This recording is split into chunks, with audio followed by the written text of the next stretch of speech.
नमस्कार दोस्तों। दोस्तों, आजकल जो लेटेस्ट पिछले 10 दिनों से एक मुद्दा चल रहा है, सारे ही न्यूज़ चैनल्स में, सारे ही सोशल मीडिया हैंडल्स पे, चाहे इंस्टाग्राम हो, ट्विटर हो, फेसबुक हो और यूट्यूब हो, और बहुत ज़ोरों शोरों से सनसनीखेज़ खबर की तरह चल रहा है, वो है ऑपरेशन सिंदूर। दोस्तों, जैसे हमें पता चला कि ऑपरेशन सिंदूर क्यों हुआ था।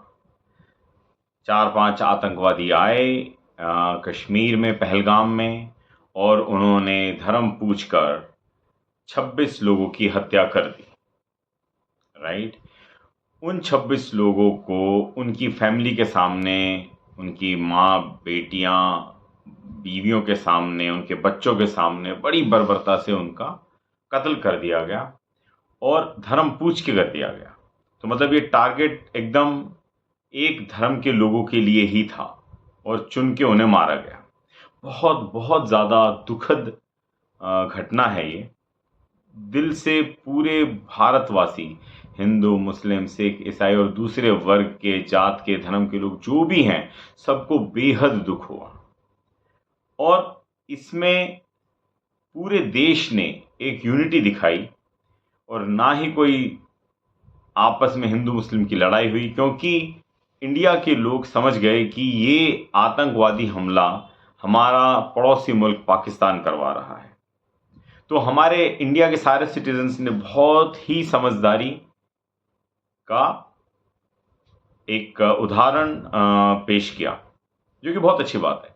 और उसके बाद गवर्नमेंट में एकदम जैसे नाराज़गी पूरे देश में थी, गवर्नमेंट में जो हमारे लीडर्स हैं वो भी काफ़ी नाराज़ थे और उन्होंने प्लानिंग करी कि हमें इसका मुंह तोड़ जवाब देना है हमारे पड़ोसी मुल्क को। तो पहले इंडिया की गवर्नमेंट ने सारे ही कश्मीर में जितना भी ढूंढ सकते थे उनको ढूंढा, अच्छे से पूरी फिल्ट्रेशन की गई, पूरा बोलते हैं कॉम्बिंग ऑपरेशन, जहाँ पे पूरा आर्मी मिलके, बीएसएफ और पुलिस मिलके एक एक घर को छानते हैं और ट्राई करते हैं कि जो भी आतंकी है उन्हें पकड़ लिया जाए। वो कार्रवाई भी हुई। सेकेंड स्टेज फिर ऐसा हुआ कि जो आतंकी थे, जिन पे डाउट था कि शायद ये आतंकी हैं या इन्होंने आतंकियों को मदद करी है, उनके ऊपर कार्रवाई की गई। बहुत सारे लोगों को, 100, 150, 200 लोगों को गिरफ्तार किया गया और उनसे पूछताछ की गई। फिर स्टेज नेक्स्ट आई कि हमने हमारी सेना को बॉर्डर पे धीरे धीरे भेज दिया गया कि हम अब पाकिस्तान में जितने भी आतंकी ठिकाने हैं, दोस्तों इधर देखिए कि इंडिया का जो स्टेप था वो पाकिस्तान के आतंकी ठिकानों को अटैक करना था, क्योंकि हमें प्रॉब्लम पाकिस्तानी के सिटीजन से नहीं है, हमें प्रॉब्लम है पाकिस्तान से जो ऑपरेट करते हैं आतंकी, उनसे। तो इंडिया ने इस ऑपरेशन को ऑपरेशन सिंदूर नाम दिया गया और उसके तहत जितने भी पाकिस्तान ऑक्यूपाइड कश्मीर में जो इंडिया गवर्नमेंट को पता चले आतंकी ठिकाने थे, उन पे ड्रोन से अटैक कर दिया। और जब हमने आतंकी ठिकानों पे पाकिस्तान के अटैक किया, तो पाकिस्तान जो कि एक चोर कमीना मुल्क है, झूठा और मक्कार मुल्क है, उसको तिलमिला गया। वो मुल्क एकदम बौखला गया कि इंडिया ने हम पे अटैक कर दिया, जो कि एक बहुत ही गलत नैरेटिव था। लेकिन चलो, वो बौखला गया और उसने जवाबी कार्रवाई करी और इंडिया की सेना पे अटैक किया। इंडिया के क्रॉस बॉर्डर फायरिंग जो होती है वो करी। लेकिन दोस्तों, यहाँ पे एक समझने की बात है कि पाकिस्तान ने इंडिया के ऊपर फायरिंग क्यों करी।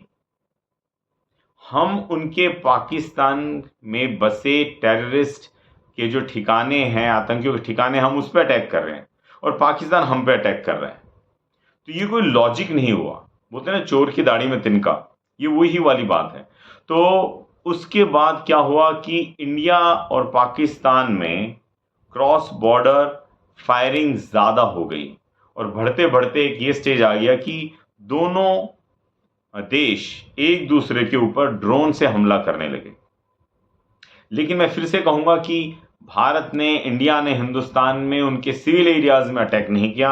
हालांकि पाकिस्तान हमारे सारे सिविल एरियाज़ में अटैक कर रहा था, पुंछ में, पंजाब में, राजस्थान में, गुजरात में, जहाँ भी था।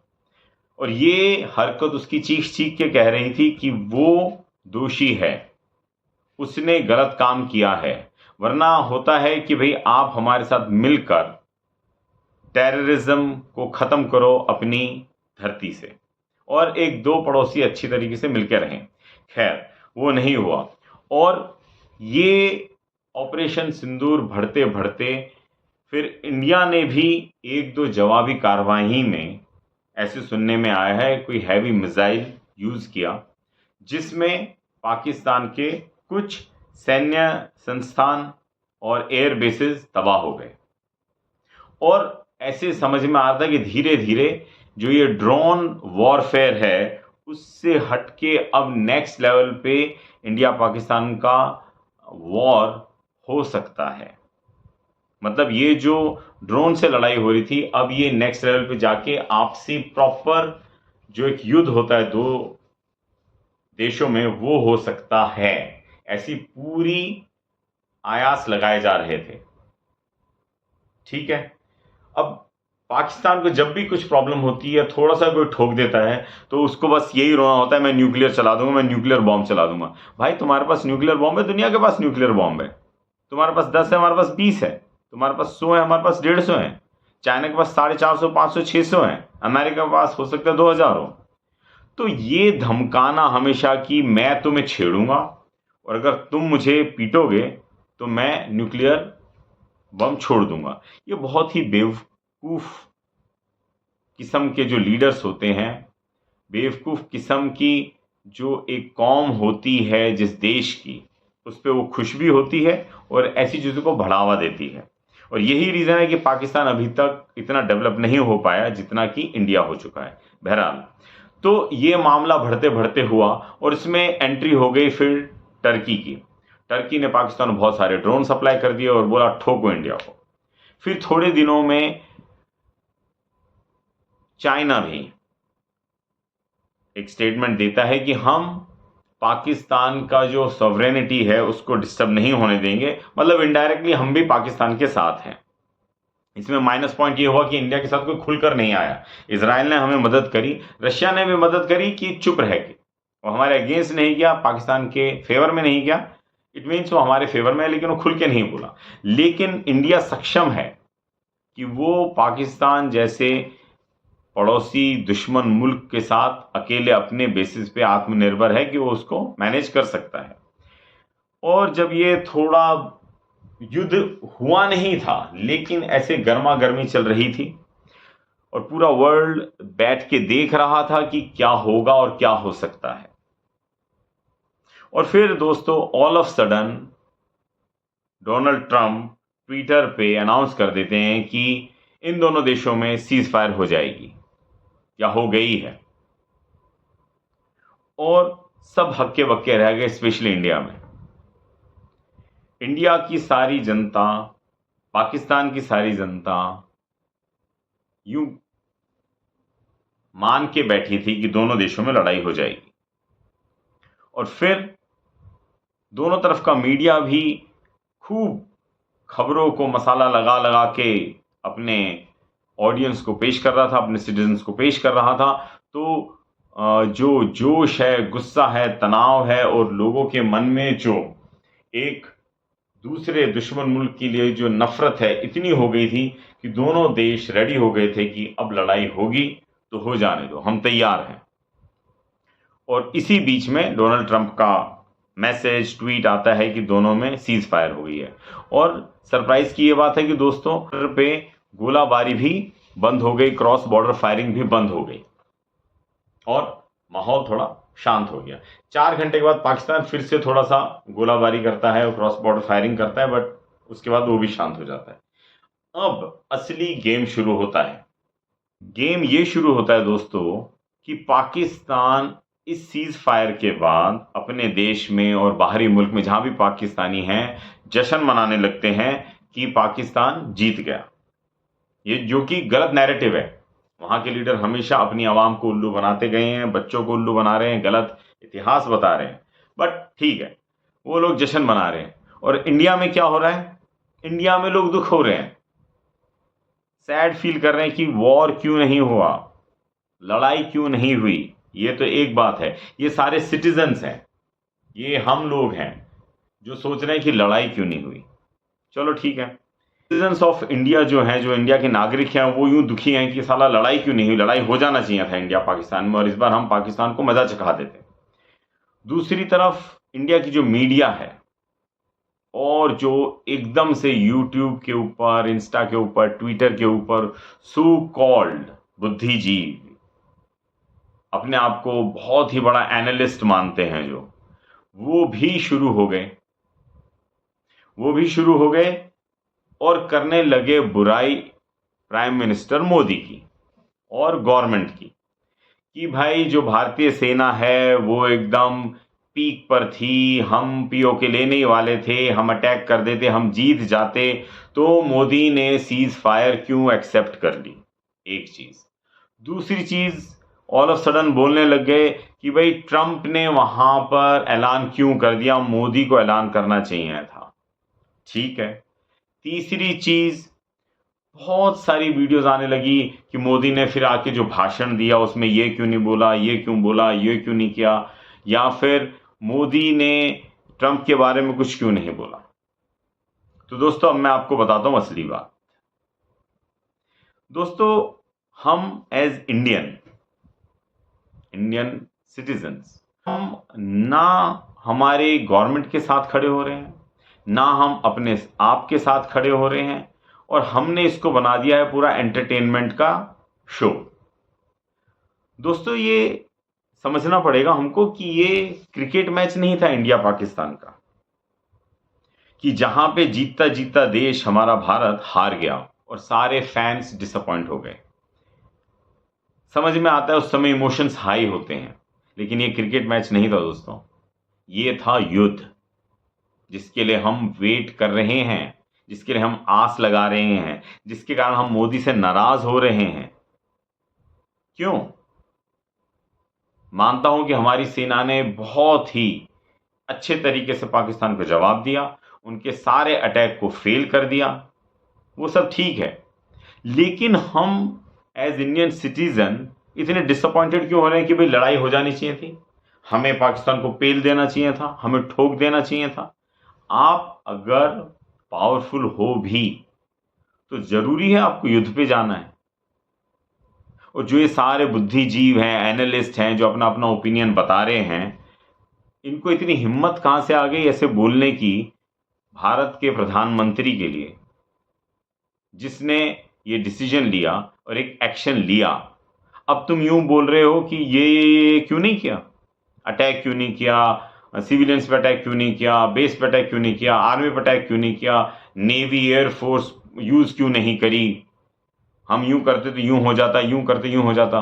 बॉस, हलवा नहीं है, वॉर है, और जब वॉर होती है बहुत जाने जाती हैं, बहुत सारा इकोनॉमिकल लॉस होता है, देश बहुत पीछे चला जाता है। तो इसे हमें समझनी ही होगी बात। जो एनालिस्ट हैं, जो स्टूडियो में बैठ के, या जो अपने आप को बहुत ज़्यादा विद्वान समझते हैं और बोल रहे हैं कि अटैक करना चाहिए था और क्यों नहीं किया, और मोदी की पूरी दुनिया में थू-थू हो रही है। बॉस, आपके घर का अगर कोई इंसान फौज में होता और बॉर्डर पे होता ना, और फिर आप कहते, तो मैं मानता कि आप में दम है। आप जितना स्टूडियो में बैठ के बोल रहे हो वो फौज के कारण बोल रहे हो। जब कोई मरता है तो एक फौजी मरता है, उसका पूरा परिवार बर्बाद हो जाता है, पूरे परिवार की डेस्टिनी चेंज हो जाती है। आपको तो वो नहीं समझ में आएगा ना। आपको तो स्टूडियो में बैठ के, अपने रूम में बैठ के बस अपना पॉइंट ऑफ व्यू बताना है कि मोदी ने ये नहीं किया, मोदी ने किया। अरे सालो, थोड़ा शांत हो जाओ, थोड़े दिन देख तो लो। वहां पाकिस्तान झूठ बोल के अपनी पब्लिक को परोस रहा है, वो सब उसको सपोर्ट कर रहे हैं। हम यहाँ हिंदुस्तान में, इंडिया ने जो एक्शन पीएम मोदी ने लिया है और जो काम हमारी आर्मी ने किया है वो अमेजिंग है। अगर कोई दूसरी सरकार होती तो ये एक्शन भी नहीं लिया जाता। ये आप मान के चलना, पिछली सरकारों में भारत के सिपाहियों का सिर काट के पाकिस्तानी आर्मी ले गई, कुछ नहीं हुआ। और मोदी ने ऑपरेशन सिंदूर में इतनी बड़ी एक्शन ले ली कि वॉर हो सकता था, और तुम एक दिन 2 दिन के बाद ऐसे बोल रहे हो, सीज फायर के बाद ऐसे बोल रहे हो कि मोदी ने क्या गड़बड़ कर दी। तुम ये दिखाना चाह रहे हो, ये बताना चाह रहे हो कि मोदी ने कुछ नहीं किया।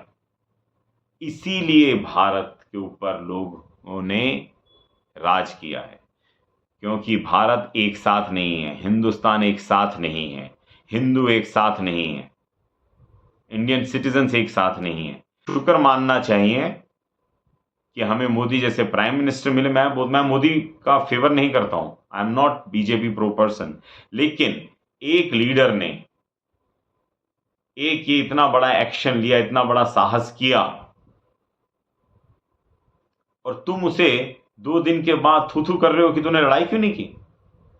भाई साहब, जब लड़ाई होती है ना, लाखों लोगों की जान चली जाती है।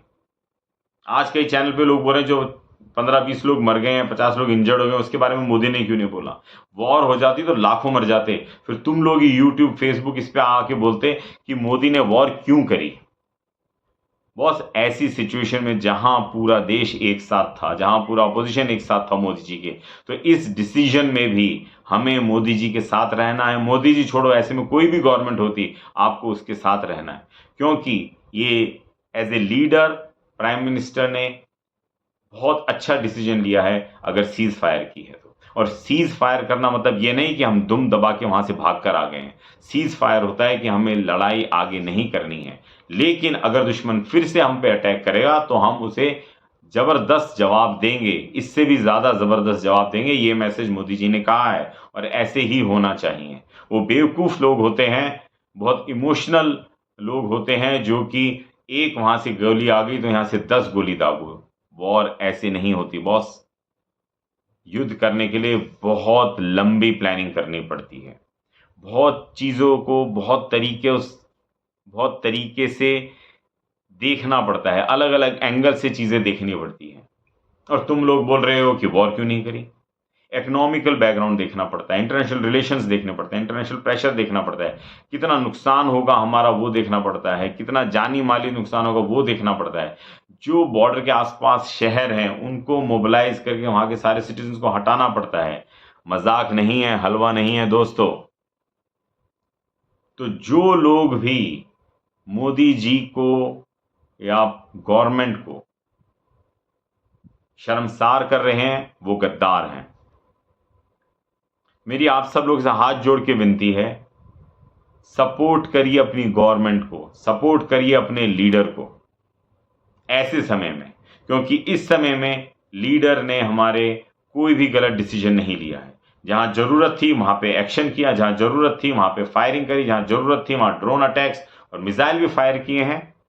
और जब जरूरत पड़ी तो एक समझदार और मैच्योर्ड देश की तरह, या देश का जो लीडर है उसकी तरह एक डिसीजन लिया कि हम सीज फायर करने में के लिए रेडी हैं, लेकिन हम झुके नहीं हैं, क्योंकि व्यापार भी जरूरी है, बिजनेस भी जरूरी है, इकोनॉमिकल ग्रोथ भी जरूरी है दोस्तों। रशिया, यूक्रेन, इजराइल, गाजा में जब से लड़ाई चल रही है वहां पे कोई बिजनेस नहीं हो रहा है, कोई इन्वेस्टर्स नहीं आ रहा है। और अगर तुम गरीब मुल्क हो जाओगे तो तुम पाकिस्तान की तरह भीख मांगोगे।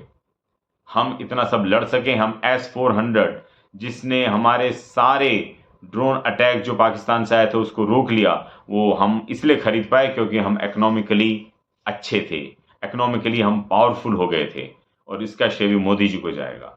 तो लड़ाई का जवाब लड़ाई से दें जरूरी नहीं है। तो अपने लीडर को, मोदी जी को, देश को सपोर्ट करिए, ना कि उनकी कमियां निकालिए। जो लोग भी इस समय अपने देश की लीडरशिप की कमियां निकाल रहा है वो सबसे बड़ा फट्टू है, सबसे बड़ा फेलियर है।